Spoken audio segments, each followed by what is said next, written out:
Before we dive in, what do you think is more important in a relationship?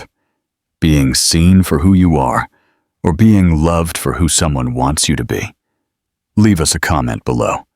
And please, like this video and subscribe to our channel for more incredible stories. The Heart's True Calling, a CEO's journey. Ethan Vance walked through the streets of London with the same expression he always wore: vacant. He had just left his 5th therapy session in 2 years, and, like the others, it had ended in nothing. The doctors spoke of depression, anxiety, 1,000 names for something he couldn't explain. He only knew that inside, he felt like a ghost walking among the living. At 32, Ethan had everything a man was supposed to have to be happy. His tech consulting firm gave him more money than he could spend. He lived in a flat in Mayfair that cost as much as a luxury car. He had friends, or at least people who called him to go out, but every morning he woke up with the same sensation, as if he were watching his life through a fogged-up window. That afternoon, after another failed session where he was asked, "And how does that make you feel?" For the 10th time, Ethan decided to walk. He had no destination. He just wanted to get away from the therapist's office and the questions he couldn't answer. His Italian shoes echoed against the pavement as he walked through the South Bank, a place he usually avoided because of the crowds and the noise. It was then that he saw the journalists. They were standing outside an office building with cameras and microphones, waiting. Ethan recognized one of them. It was the same one who had tried to interview him last week about his meteoric corporate ascent and his secret to success at such a young age. What they didn't know was that there was no secret. Just long days of working to avoid thinking, endless nights of watching TV to avoid dreaming, and an emptiness that grew no matter how much money flowed into his account.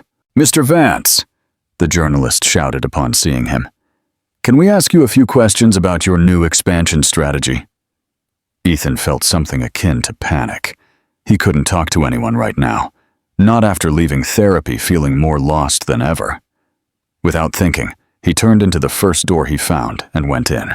The Morning Glow Cafe was small and cozy, with dark wood tables and warm lights that contrasted with the gray London day. There were few people inside, a student with books scattered around, an elderly couple sharing a dessert, and a woman reading alone by the window. The place smelled of freshly brewed coffee and something sweet he couldn't identify. Ethan sat at a table in the back, waiting for the journalists to leave. He took a deep breath for the first time in hours. Here, no one knew him. No one knew about his company or his supposed success. He could be invisible, and he liked that. "What can I get you?" a soft voice asked. He looked up and saw a young woman, perhaps in her mid-20s, with her brown hair tied back in a messy ponytail. Her eyes were dark and had that quality of those who have seen more than they should have at their age. She wore the cafe's uniform, a white blouse and a navy blue apron. But there was something in the way she moved that gave her elegance even in those simple clothes. "A coffee is fine," Ethan said, though he didn't feel like drinking anything. "What kind do we have? Americano, cappuccino, latte? Which would you recommend?" She smiled just slightly. "A latte, then. With something to eat?" "No, thank you." The woman turned to the counter, and Ethan followed her with his gaze without knowing why. There was something different about her, something he couldn't define. She wasn't pretty in the obvious way that successful people expected. She was beautiful in a real way, without heavy makeup or designer clothes, beautiful like people who aren't pretending to be someone else. When she came back with the coffee, she also brought a small plate with a biscuit. "I didn't order this," Ethan said. "It's on the house. You look like you've had a difficult day." For some reason, that simple observation disarmed him.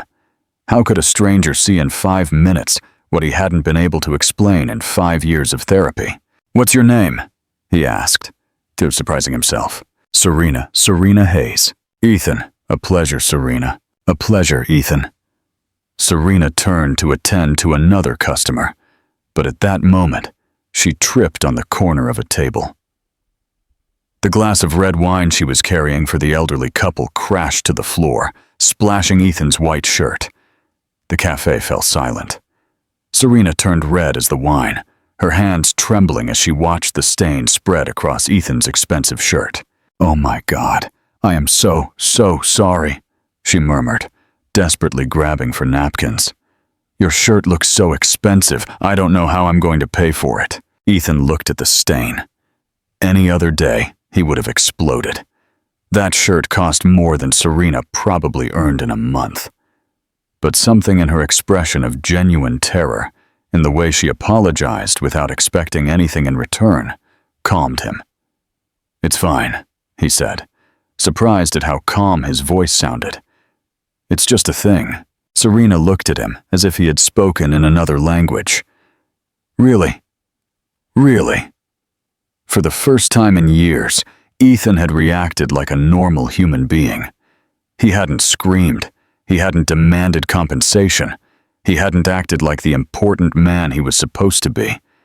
And for the first time in years, he felt something.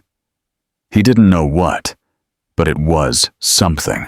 Serena cleaned up what she could with napkins, her hands accidentally brushing his. Ethan felt a small electric shock he had never experienced before. "Thank you," she said, and there was a note of genuine relief in her voice. Ethan stayed there until the cafe closed, pretending to read emails on his phone.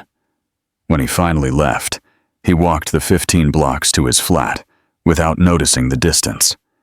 That night, for the first time in months, he didn't turn on the television. He sat in his expensive living room, looking out the window, thinking about a woman who had apologized for ruining his shirt, and how that had been the most real thing he had felt in years. A small act of kindness ignites a quiet revolution. What do you think will happen when Ethan returns to the cafe? Share your predictions in the comments. Don't forget to like this video and subscribe for the unfolding story. The next day, Ethan woke up feeling different. He couldn't explain what had changed, but for the first time in months, he didn't stay in bed postponing the moment of getting up. He showered, put on a new shirt, and as he shaved, he found himself thinking about the Morning Glow Cafe. During his 9 a.m. meeting with his management team, his mind wandered to Serena. He wondered if she had slept well, if she was still worried about the ruined shirt, if she remembered his name. When his partner asked him about third-quarter projections, Ethan had to ask him to repeat the question. "Are you all right?" Chris asked after the meeting. "You seem, I don't know, different." "I'm fine," Ethan replied, though he wasn't sure what that meant. At 12:30, he made an excuse to leave the office. He said he had a meeting with a potential client in the city center. It wasn't a complete lie.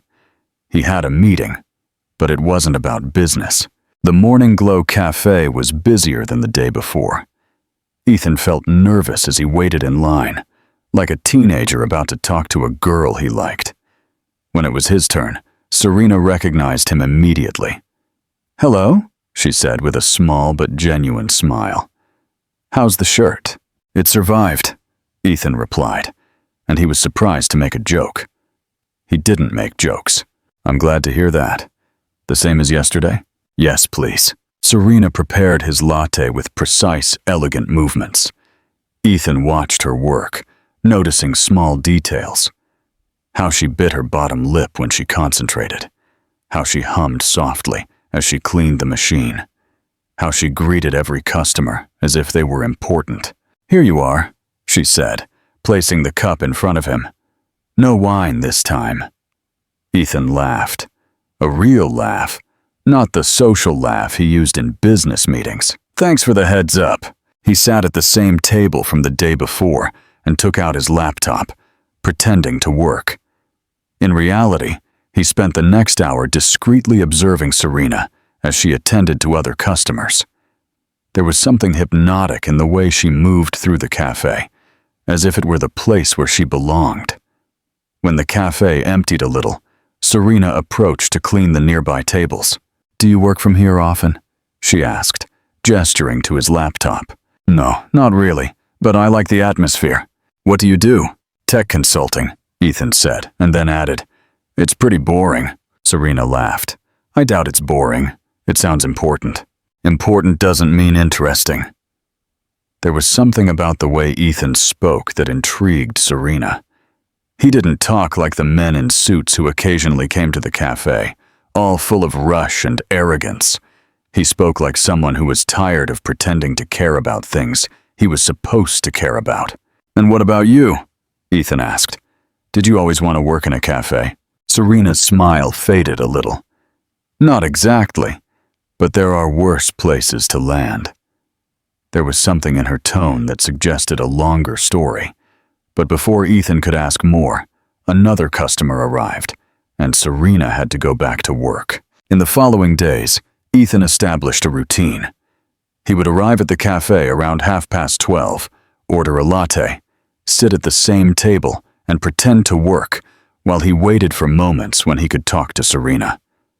They were short conversations, interrupted by other customers, but each one revealed something new. He learned that she was from Caracas, that she had arrived in London 2 years ago, that she studied something related to education at night.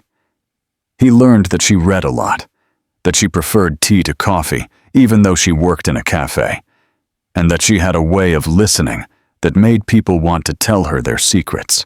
Serena, for her part, began to anticipate Ethan's arrival.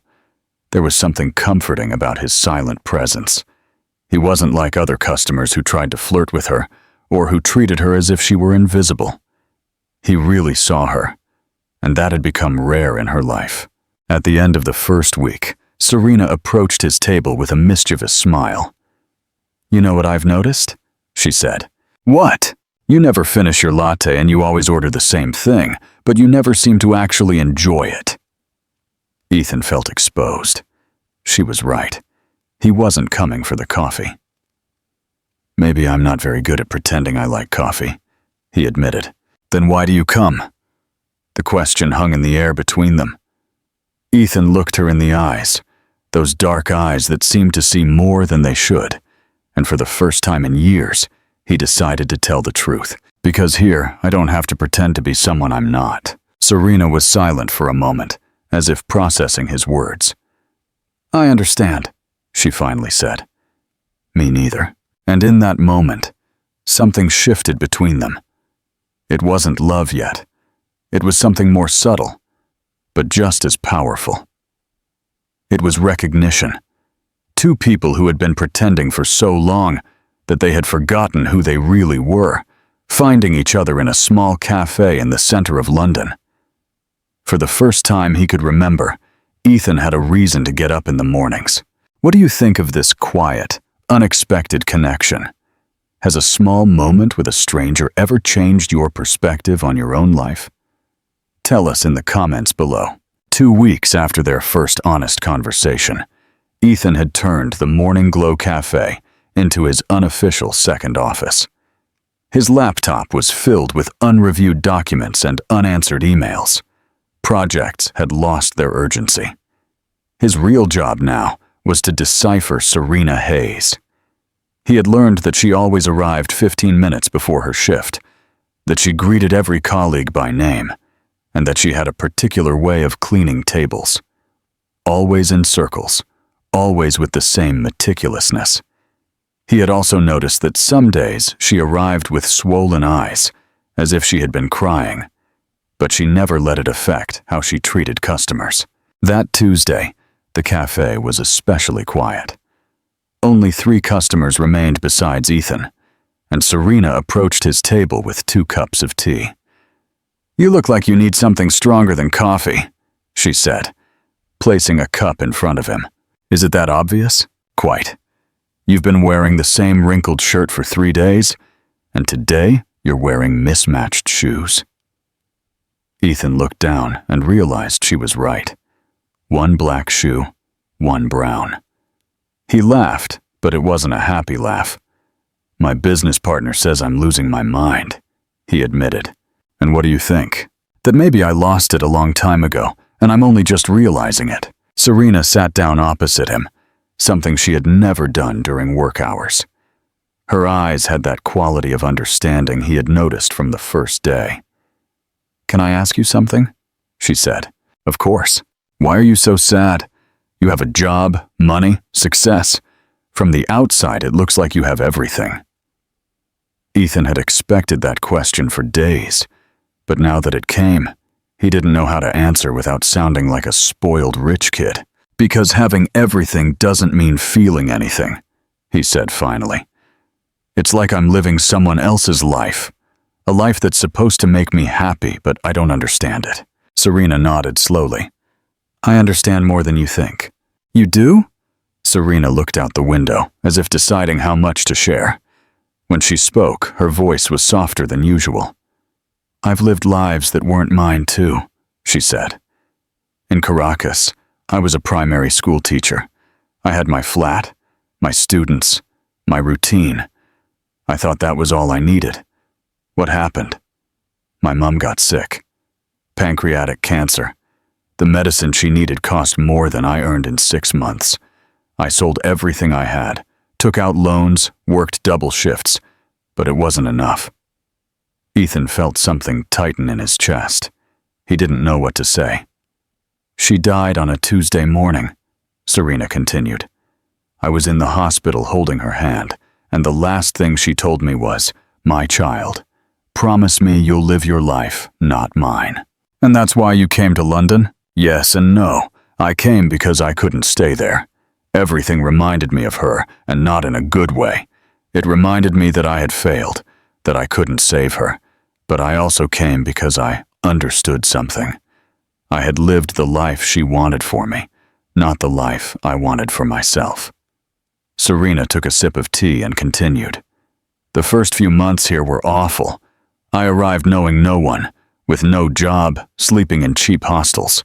I had panic attacks so severe that I ended up in A&E 3 times. The doctors gave me pills, but what really saved me was realizing something." "What?" "That running away is more tiring than taking a risk." Those words resonated in Ethan's mind like a bell. Running away is more tiring than taking a risk. He had been running away his whole life, from his parents' expectations, from his own feelings, from the possibility of failing, from the possibility of being vulnerable. "And now?" he asked. "Do you feel like you're living your life?" Serena smiled, but it was a complicated smile. "I'm learning. I work in a cafe, but I study psychology at night, not because someone told me to, but because I want to help people like me, like my mom, like you. People who feel lost in their own lives. People who are afraid to feel because feeling hurts. People who are so busy being what others expect that they forget who they really are." Ethan fell silent. Serena had just described the last 10 years of his life with a precision that scared him. "And what happens if you don't know who you really are?" he asked. "Then you start to discover it, little by little, without rushing." A customer approached to pay, and Serena had to get up to serve them. But before she left, she placed her hand on Ethan's for a second. "Thank you for asking me," she said. "It's been a long time since I talked about my mom with anyone." When Serena left, Ethan remained staring at the spot where her hand had been. He could still feel the warmth of her skin, the softness of her fingers, but more than that, he could feel something waking up inside him. The need to know her more, to understand her story, to be part of her process of self-discovery. For the first time in years, Ethan wanted to take a risk instead of run away. That night, he walked to his flat, thinking about Serena's words. Running away is more tiring than taking a risk. He wondered what would happen if he stopped running from himself, if he risked feeling, if he allowed himself to be vulnerable with someone who understood what it was like to live a borrowed life. He wondered if he was capable of doing it. A painful truth and a new desire for vulnerability. "What do you think Ethan's next move will be? Will he finally choose authenticity over the life he was expected to live? Share your insights and subscribe for the next chapter. On Friday of the third week, Ethan didn't show up at the cafe. Serena noticed immediately, at 1:30. As she prepared a cappuccino for another customer, her eyes automatically searched for the table in the back. It was empty. At 2, when Ethan would normally be settled in with his laptop pretending to work, she kept looking at the door. At 3, she was genuinely worried. It was strange how much she had come to depend on his silent presence. In the last few weeks, Ethan had become a comforting constant in her day. She knew that at 12:30, she could count on a real conversation, on someone who truly listened to her, on someone who didn't judge her for being a waitress when she had once been a teacher. Meanwhile, Ethan was in his flat, feeling as if he had been hit by a truck. He had woken up with a fever, a headache, and a dizzy feeling that kept him from getting out of bed. His body, which had endured years of stress and sleepless nights, had finally given in. He spent the day drifting in and out of sleep, drenched in sweat, alternating between chills and waves of heat. His phone rang several times with calls from the office, but he didn't have the energy to answer. For the first time in years, the world kept turning without him, and he realized that he didn't care. What he did care about, in a way that surprised him, was that Serena might think he had abandoned her. During one of his moments of lucidity, he grabbed his phone and sent a message to the cafe. He had never done anything like it before, but he was too sick to think about normal social rules. "Hi, it's Ethan. I'm sick. Won't be able to make it to the cafe today. Hope you have a good day." He sent the message before he could regret it. Serena received the message at 4 in the afternoon, as her shift was ending. She read the words twice, feeling a mixture of relief and concern. Relief because he hadn't forgotten her. Concern because something in the tone of the message alerted her. He sounded very ill, and she knew what it was like to be sick and alone in a city where no one really knows you. She stood in the cafe kitchen, debating with herself. Was it appropriate to worry so much about a customer? About a man she had only known for 3 weeks? But then she remembered all their conversations, the way he listened to her, how he had reacted when she spilled wine on his shirt. She remembered what she had learned from her mom, that caring for others wasn't weakness, it was humanity. Before leaving the cafe, she prepared a chicken soup to go and bought chamomile tea at the chemist on the corner. Finding Ethan's address wasn't difficult. He had mentioned the building he lived in during one of their conversations, and Google gave her the rest of the information. An hour later, she was standing in front of a luxurious building in Knightsbridge, feeling completely out of place in her work clothes. The doorman looked at her with suspicion until she explained that she was bringing medicine for Mr. Vance. After a brief call, he let her go up. When Ethan opened the door to his flat, Serena was startled. He was pale, with deep, dark circles under his eyes, and he was leaning on the doorframe as if it were the only thing holding him up. His hair was a mess, and he wore a wrinkled t-shirt that smelled of sick sweat. "Serena?" he said, as if he couldn't believe she was there. "What? How?" "I got your message," she said. "You look terrible." "I feel terrible. Can I come in?"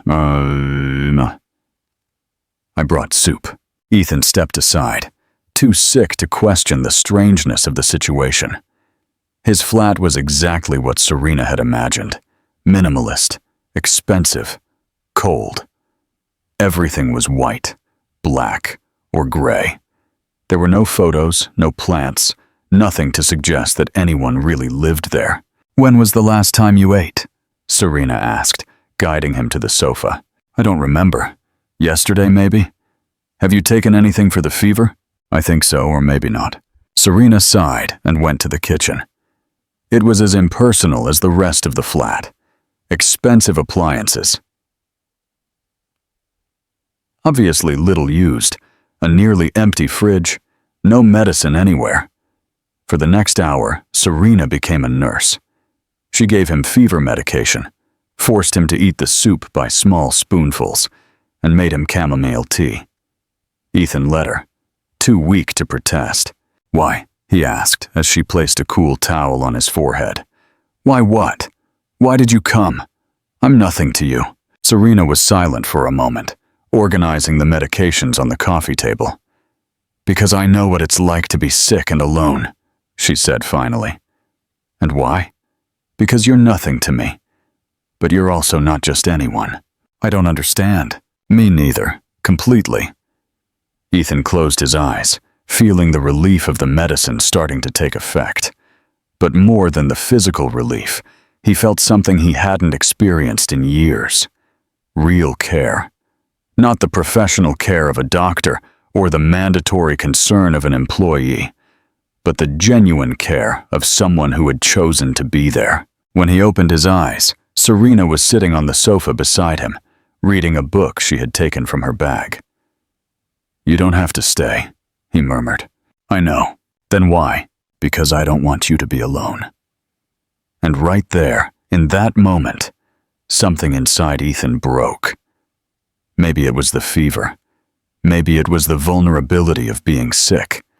Or maybe it was simply that for the first time in decades, someone had chosen to care for him without expecting anything in return. He began to cry. They weren't silent, dignified tears. They were deep, uncontrolled sobs, years of loneliness and emptiness pouring out of his body like water from a broken dam. He cried for his mom, who had died without him knowing how to tell her he loved her. He cried for his dad, who had never been proud of him. He cried for all the years he had spent pretending to be happy when he felt dead inside. Serena didn't say a word. She didn't offer him easy explanations or try to console him with empty words. She just moved closer to the sofa and sat beside him, placing a gentle hand on his back while he wept. When he finally stopped, he felt exhausted, but also strangely clean, as if he had released something he had been carrying for years. "Thank you," he whispered. "You're welcome," Serena replied, and continued to sit beside him until he fell asleep. A CEO's cold exterior shatters, revealing a profound vulnerability. Will this moment of shared honesty change everything for Ethan and Serena? What do you think happens next? Share your predictions and subscribe for the next chapter. The next 2 weeks were different. After that afternoon in his flat, something had changed between Ethan and Serena.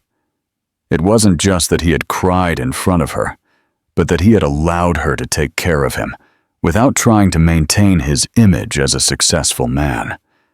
For the first time, he had been completely vulnerable with someone. Ethan continued to go to the cafe every day, but now their conversations were deeper. Serena told him about her nighttime psychology classes, about the books she was reading, about her plans to write a thesis on migratory trauma. He told her about his company, but also about how he had built his life around work to avoid thinking about anything else. One Thursday afternoon, as Serena cleaned almost empty tables, she approached Ethan with a serious expression. "I have something to tell you," she said, sitting down across from him. Ethan closed his laptop. In the last few weeks, he had learned to recognize when Serena had something important to say. "What is it?" "I received a job offer in Dublin." The words hit Ethan like a punch to the stomach. He remained silent, processing what he had just heard. "What kind of offer?" "An NGO that works with refugees and migrants. They're looking for someone who can teach literacy and provide basic psychological support. It's exactly what I've been studying." Ethan felt pure panic rush through his veins. The idea of Serena leaving, of returning to his empty days without the conversations that had become the center of his existence, was unbearable. "When?" he asked, trying to sound calm. "I have to give an answer in a week. If I accept, I would start next month." "And what are you going to do?" Serena sighed. "I don't know. It's an incredible opportunity. I could help people who are going through what I went through. But it also means starting over again, in another country, without knowing anyone. Ethan felt he had to say something, do something, so she wouldn't leave. But instead of speaking from the heart, his analytical mind took control.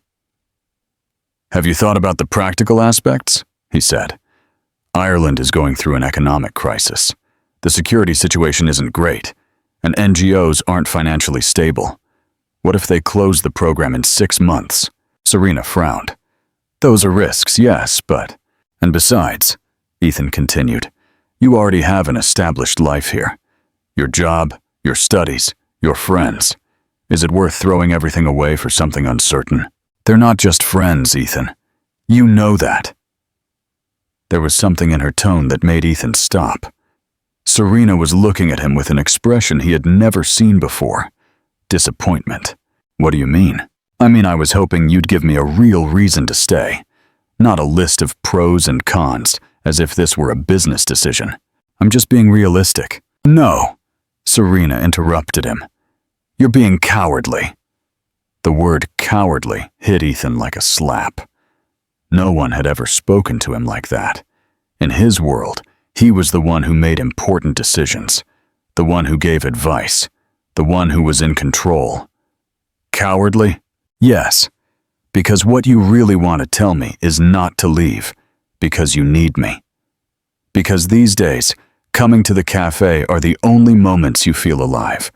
Because for the first time in years, you found someone you can be real with. But instead of saying that, you give me logical arguments. Ethan felt exposed, as if Serena had seen directly into his soul. "That's not it." "Not what?" "It's not true." Serena's eyes filled with tears, but her voice remained firm. "Ethan, I've been waiting for 3 weeks for you to tell me how you really feel, to tell me if this thing between us means something to you. But every time we get close to something real, you hide behind logic." "I don't hide." "Yes, you do. You hide behind your work, behind your money, behind your rational analysis of everything. But feelings aren't rational, Ethan, and life's big decisions aren't made with just your head." Serena got up from the table, clearly frustrated. "You know what? I want someone who asks me to stay with their heart, not with their head. I want someone who is capable of saying, 'I need you,' without disguising it as practical advice." "Serena, wait." But she had already walked away to serve another customer. Ethan remained seated, feeling as if the world had moved from beneath his feet. That night, Ethan couldn't sleep. Serena's words echoed in his head over and over. "Cowardly. You hide. I want someone who asks me to stay with their heart." He got up and began to pace his flat, trying to understand what had happened. He had tried to help her, to give her good advice, to be rational. So why was that wrong? But the more he thought about it, the more he realized that Serena was right. He had used logic as a mask to hide his terror that she would leave. He had tried to manipulate her decision without admitting that he needed her. For the first time in his life, Ethan faced a truth he had been avoiding. He was afraid of his own feelings, afraid to admit that Serena had become important to him, afraid of being vulnerable, afraid that if he opened up completely, she could hurt him. But by trying to protect himself, he had hurt the only person who truly understood him. At 3 a.m, he made a decision that scared him more than any business deal he had ever made. He was going to seek real professional help, not to please others or to find a quick solution, but because he wanted to understand why he was so afraid to feel. He wanted to be the kind of man who could say, "I need you," without hiding behind logical arguments. He wanted to be the kind of man who deserved someone like Serena. A painful truth revealed. Do you believe Ethan can overcome his fear and become the man Serena needs him to be? What do you think she will do? Share your insights and subscribe for the breathtaking culmination. Ethan didn't go to the cafe for 4 days. Not because he didn't want to see Serena, but because he knew that if he showed up without having truly changed, he would only make things worse. Instead, he did something he had never done seriously before. He sought help. On Monday morning, he called 3 different therapists until he found one who could see him that same week. On Tuesday, he had his first real therapy session, where for the first time he didn't try to impress the doctor or minimize his problems. He talked about Serena, about the cafe, about how he had used logic to hide his fear. "Have you heard of avoidant personality disorder?" the therapist asked, after listening to him for an hour. "No. It's when a person avoids close relationships for fear of rejection or criticism. They tend to hide behind work, logic, anything that protects them from being vulnerable." Ethan fell silent. It was as if someone had named everything he had felt for years. Can it be fixed? It doesn't get fixed. You work at it. It requires time, and above all, it requires you to be willing to feel the things you've been avoiding. The next few days were the most difficult of Ethan's life. In therapy, he began to talk about things he had never verbalized. His fear of abandonment, his need for control, the way he had built an identity entirely based on external achievements because he didn't know who he was inside. On Thursday, he found out by chance that Serena had accepted the job in Dublin. One of the cafe's waitresses mentioned it to him when he went to pick up a book he had left behind. "It's a shame," the girl said. "Serena is the best employee we've ever had, but she seems excited about her new opportunity." Ethan felt as if the air had been knocked out of him. He had run out of time. On Friday morning, early, he went to the cafe before it opened to the public.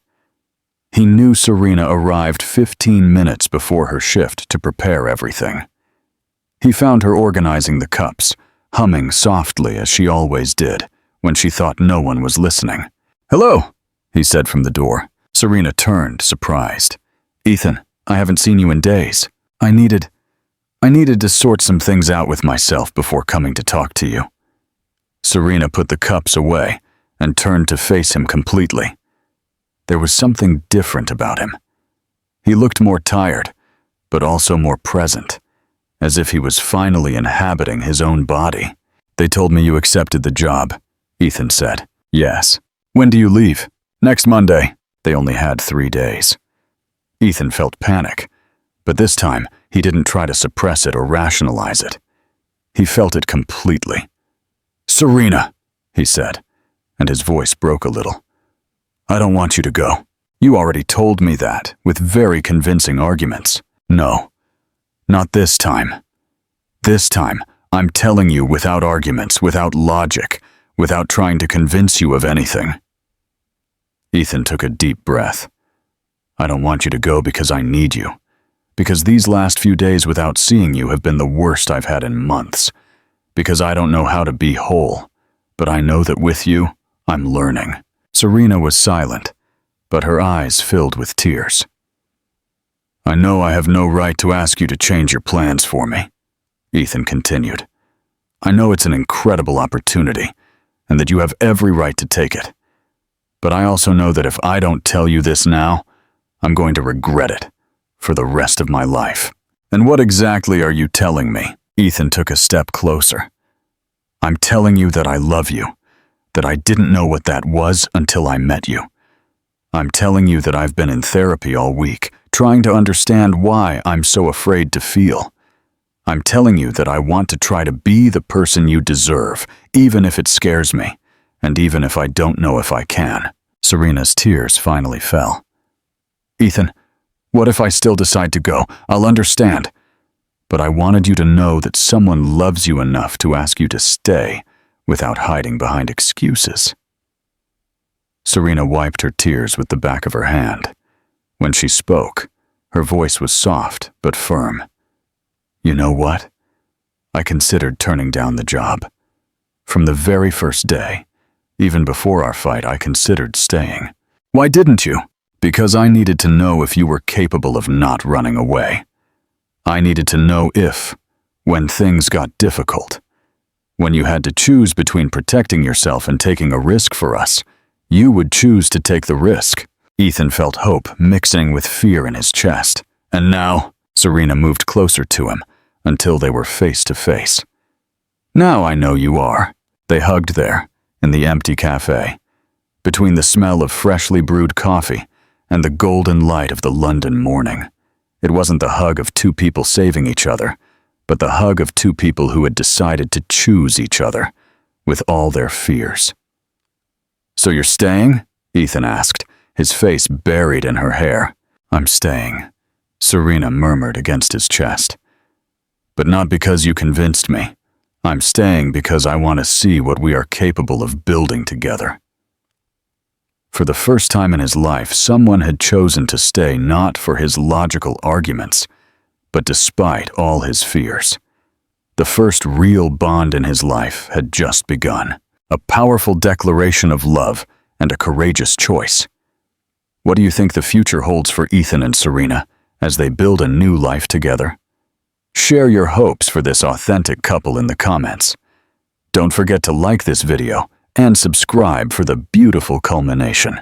6 months later, Ethan and Serena had learned that real love isn't like in the movies.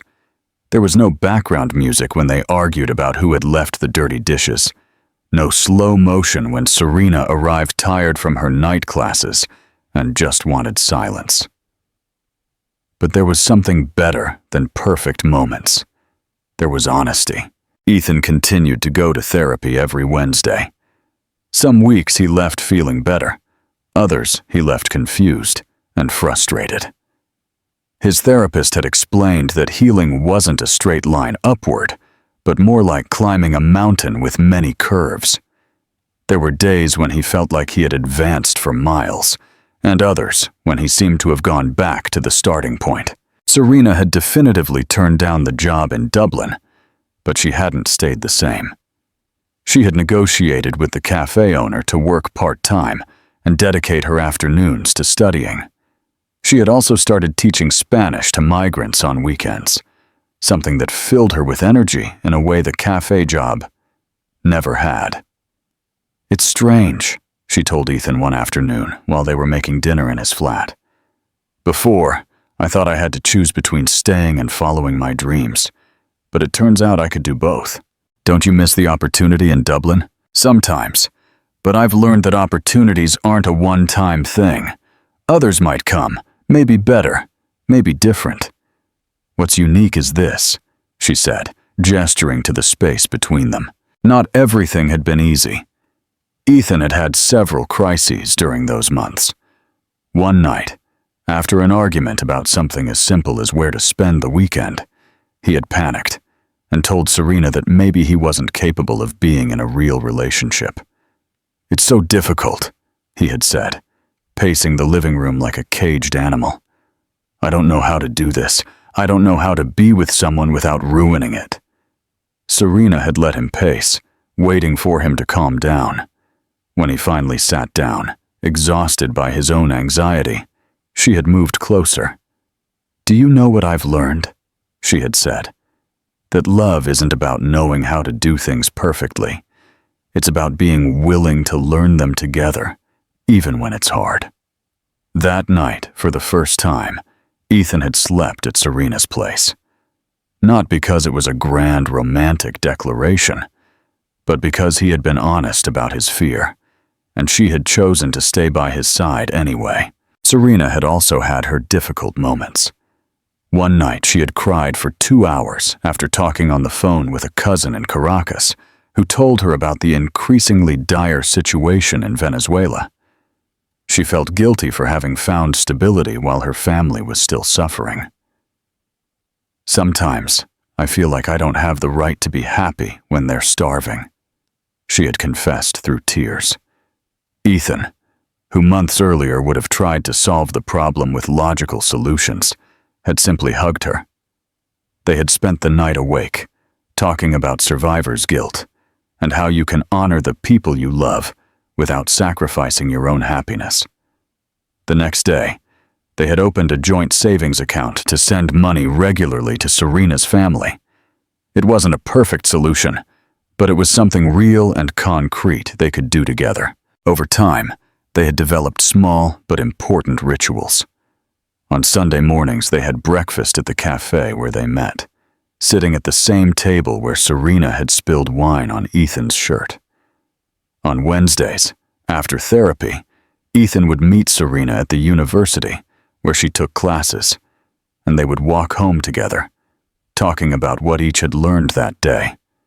On Saturday nights, they cooked together, experimenting with Venezuelan recipes Serena remembered from her childhood and British dishes neither of them knew how to prepare well. The kitchen always ended up a mess, but they had gotten used to cleaning it together while arguing about politics, books, or plans for the future. Ethan had also started to change his relationship with work. He sold 30% of his company to his partner and hired a general manager to handle daily operations. With the free time and money from the sale, he had started something completely new, a small publishing house focused on books about mental health and emotional well-being. "Why books?" Serena had asked him when he told her the idea. "Because for years I looked for help and didn't know where to find it. Maybe if I had had the right books when I was 20, I wouldn't have spent a decade feeling lost."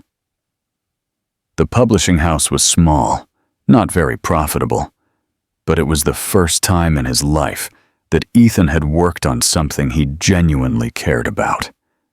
They had published 3 books so far, one on anxiety in young professionals, another on migratory grief, and one on relationships after 30. One afternoon, while reviewing the printing proofs for the 4th book, Serena had placed her hand on his. "Do you realize what we've done?" she had said. "What?" "We built a life, a real life, with real problems and real joys, without pretending, without hiding."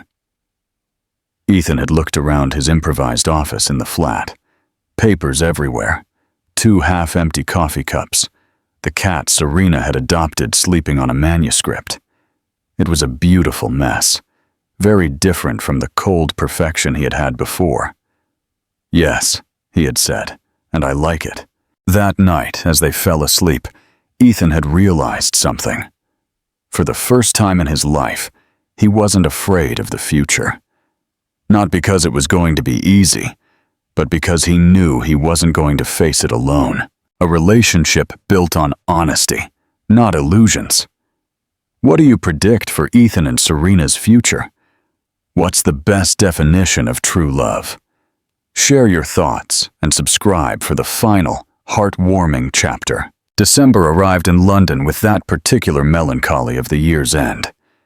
Ethan and Serena had been together for 10 months. 10 months of learning that everyday love was harder and more beautiful than anything they had imagined. The Morning Glow Cafe had decided to hold a small, end-of-year celebration for its regular customers. Nothing elegant, just an informal gathering with soft music, cheap wine, and the same biscuits they served every day. Serena had insisted they go, even though Ethan felt nervous about the idea of being at a social event where people would know that he was Serena's boyfriend, the waitress. "You're not great with crowds, are you?" Serena had asked him while getting ready for the party. "It's not that. It's just, I don't know how to present myself in your world." "My world?" "The world where you're Serena, the psychology student, the one who helps migrants, the one who has real friends, not the world where I'm Ethan, the businessman." Serena had turned from the mirror where she was styling her hair. "You know what your problem is?" "What?" "You still think we have separate worlds, but for months we've been living in the same world, Ethan. The world we built together." The party turned out to be exactly what Ethan had both feared and hoped for. There were about 30 people in the cafe. Serena's university classmates, some work colleagues, neighborhood residents, and regulars like him. At first, he felt out of place, but he gradually relaxed as he saw how Serena naturally included him in conversations. "This is Ethan," she told one of her classmates. "He's the one who helps me with the books for my research. He has a publishing house." Not, "He's a businessman," Or, he has a lot of money. He just has a publishing house. And he helps me with the books. As if his value lay in what he did for others, not in what he owned. After an hour, the cafe owner asked for everyone's attention to make a New Year's toast. He was an older man, with a gray beard and kind eyes, who had seen hundreds of people looking for a place to belong pass through his cafe. "I want to thank everyone for making this place special," he said, raising his glass of cheap red wine. "A cafe isn't just a place where you sell coffee. It's a place where stories are created, where friendships are formed, where people find what they didn't know they were looking for." Several people nodded, smiling. Ethan looked around and realized he knew some of those stories. The medical student who came to study here because his flat was too noisy. The elderly lady who came every Tuesday because it was the only day she left her house. The two artists who had met at the table by the window. "Before we finish," the owner continued, "I'd like to ask someone to say a few words. Someone who found much more than a good latte in this cafe." To Ethan's surprise, several people turned to look at him. Serena squeezed his hand and whispered, "He knows our story. Everyone knows." "Ethan," the owner said, "would you like to say something?" Ethan felt paralyzed. Public speaking was part of his job, but this was different. This was personal. He looked at Serena, who smiled at him with that smile he had learned to recognize, the one that said, "I trust you," without words. He slowly stood up, feeling all eyes on him. For a moment, he didn't know what to say. Then he remembered something his therapist had told him. Vulnerability isn't weakness. It's where courage, creativity, and change are born. "I'm not very good at talking about feelings in public," he began, and several people chuckled softly. "But I think I have to thank this place for saving my life." A silence fell. Ethan continued, surprised at how calm he felt. "A year ago, I was a very lost person. I had everything that's supposed to make someone happy, but I didn't know who I really was. I came here by chance, running away from something, and I found someone who taught me that it's okay not to have all the answers, that it's okay to be scared, that it's okay to need help." He looked at Serena, who had tears in her eyes, but was smiling. "I learned that real love isn't finding someone perfect, but finding someone with whom you can be imperfect without having to pretend. I learned that there's a difference between being alone and being lonely. And I learned that sometimes the best things in life start when someone spills wine on your shirt." Everyone laughed, including Serena, who wiped her tears away. "So thank you," Ethan finished, "for being the place where I never had to pretend to be someone I'm not." The applause was warm and genuine, but what mattered most to Ethan was the expression on Serena's face. Pure pride and real love. When he sat down, she whispered, "You know that was your first completely honest speech? How do you know that? Because you didn't mention your company, your money, or your achievements even once. You only talked about what really matters." Later that night, as they walked home through the illuminated streets of London, Ethan stopped in front of a jeweler's that was still open. "Wait here for a moment," he told Serena. "What are you going to do?" "Something I should have done months ago." He went into the shop and came out 5 minutes later with a small bag. He knelt right there, in the street, with people passing by. "Serena Hayes," he said, pulling out a simple silver wedding band. "I'm not asking you to marry me because we have everything sorted out. I'm asking you because I want to sort out everything that comes with you." Serena covered her mouth with her hands, between tears and laughter. "Is that your official proposal?" "My official proposal is, you stayed when I was learning not to run. Now I want to stay too, forever."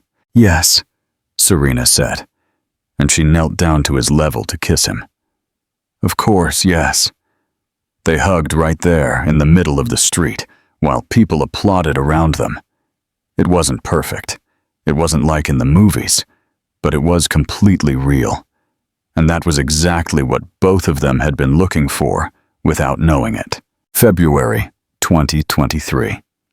The Morning Glow Cafe had never been so full on a Saturday morning.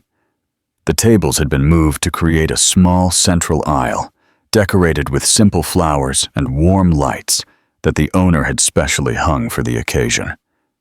It wasn't elegant by traditional standards, but it had something no expensive venue could offer: real history. Ethan stood by the counter where Serena had worked for 2 years, nervously adjusting his tie. He wore a simple, dark gray suit, nothing ostentatious. Beside him was Chris, his business partner and best man, who couldn't hide his surprise when Ethan had told him he wanted to get married in a cafe in the city center instead of some 5-star hotel. "Are you sure about this?" Chris had asked weeks ago.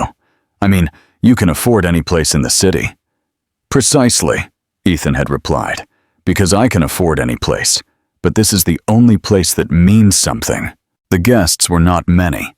Some of their work colleagues, the friends Serena had made at university, his therapist, who had turned out to be more important in his life than many relatives, and some of the cafe regulars who had become part of their story. Ethan's family had come from Manchester, still a bit confused by the choice of venue, but making a genuine effort to understand this new Ethan, who had emerged in the last year. Serena's family couldn't travel from Caracas, but they had set up a video call projected on a laptop on one of the tables. Her cousin, Anna, was crying from Caracas, telling Serena she looked beautiful and that her mum would be proud. Serena appeared from the cafe's small office, which they had used as a makeshift dressing room. She wasn't wearing a traditional wedding dress, but a simple white gown she had bought at a neighborhood shop, with small hand-embroidered flowers. Her hair was in a loose bun, with a few strands framing her face. She looked exactly like what she was, herself, but in her best version. When Ethan saw her walk towards him between the tables where they had shared hundreds of conversations, he felt his chest fill with something he couldn't name. It wasn't just love, though that was there. It was gratitude. Gratitude for having found someone with whom he could be completely real. The officiant was an older man who had agreed to come to the cafe after Serena explained that it was the place where they had met. There was something poetic about making their union official in the same place where they had started as strangers. "Ethan and Serena have decided to write their own vows," the officiant announced when Serena reached his side. Ethan took a deep breath and pulled a small card from his pocket. He had rewritten it 5 times until it sounded exactly as he wanted. "Serena," he began, and he was surprised at how calm his voice sounded. "A year and a half ago, I was a man who was afraid of his own feelings. I had built my life around avoiding anything that would make me vulnerable. Then you spilled wine on my shirt, and for the first time in years, I reacted like a normal human being." Several people laughed softly, including Serena. "You taught me that real love isn't about finding someone who completes your broken parts, but finding someone with whom you can work to heal those parts. You taught me that it's okay to be scared, as long as you don't let fear make the big decisions. And I promise you that I will never again hide my feelings behind logical arguments." He paused for a moment, looking directly into her eyes. "But above all, I promise we will continue to build a real life together, with real problems, real joys, and real conversations in this cafe where it all began." Serena wiped her tears with the back of her hand before speaking. "Ethan," she said, without needing notes. "When I came to London, I was running from my pain. I thought that if I got far enough, I could leave behind everything that hurt me. But you taught me that it's not about running from pain, but about finding someone with whom it's safe to feel it." Her voice broke a little, but she continued. "You taught me that love isn't drama or uncontrolled passion. It's choosing to stay when the other person is learning to be better, It's having patience with the healing process. It's building something solid and real, day by day. I promise I will continue to grow with you, not for you. I promise that I will be honest about my own fears and traumas, because I know we will face them together. The officiant declared that they could kiss, and when they did, the entire cafe erupted in applause. But what Ethan would remember forever was not the noise, but the perfect silence he felt in his mind for the first time in decades. After the ceremony, while everyone ate the simple cake they had ordered from the corner bakery, Ethan and Serena sat at their usual table, the same table where she had spilled wine, where they had had their first real conversation, where he had learned to be vulnerable. "How do you feel?" Serena asked him. "Like I'm home," Ethan replied. "For the first time in my life, like I'm home." Serena put her hand over his, and the simple silver ring shone under the cafe's warm lights. "You know what the best part of all this is?" she said. "What?" "That we didn't have to change who we are to be together. We just had to have the courage to be who we really are." Ethan looked around the cafe, at their friends and family celebrating, at the regular customers who had decided to stay for the impromptu party, at the place where he had learned that it was possible to love and be loved without masks. "You're right," he said. "This is the place where we never had to pretend." And as the February sun streamed through the Morning Glow Cafe's windows, Ethan Vance and Serena Hayes officially began the life they had been building since the day they met. A real, imperfect, and completely honest life. A life where love wasn't a fantasy, but a daily choice to stay and grow together. Did you identify with Ethan and Serena's story? This beautiful love story reminds us that sometimes the deepest connections are born in the most unexpected places, like a small cafe in the center of London. If this story touched your heart, if it made you reflect on real love, the kind that requires vulnerability and courage to be authentic, give us a like and share this video with someone who needs to hear that it's okay not to have all the answers, that it's okay to ask for help, and that true love is choosing to stay even when it's difficult. We'd love to know where you're watching us from. Comment what country you're from and tell us what part of the story you liked the most. Was it the moment Serena spilled the wine? The conversation about running versus risking? Or maybe the proposal in the middle of the street? If you liked this story and want more content about authentic relationships, personal growth, and inspiring stories, don't forget to subscribe to the channel and activate the notification bell to not miss our next stories. Your support helps us continue creating content that reaches the heart.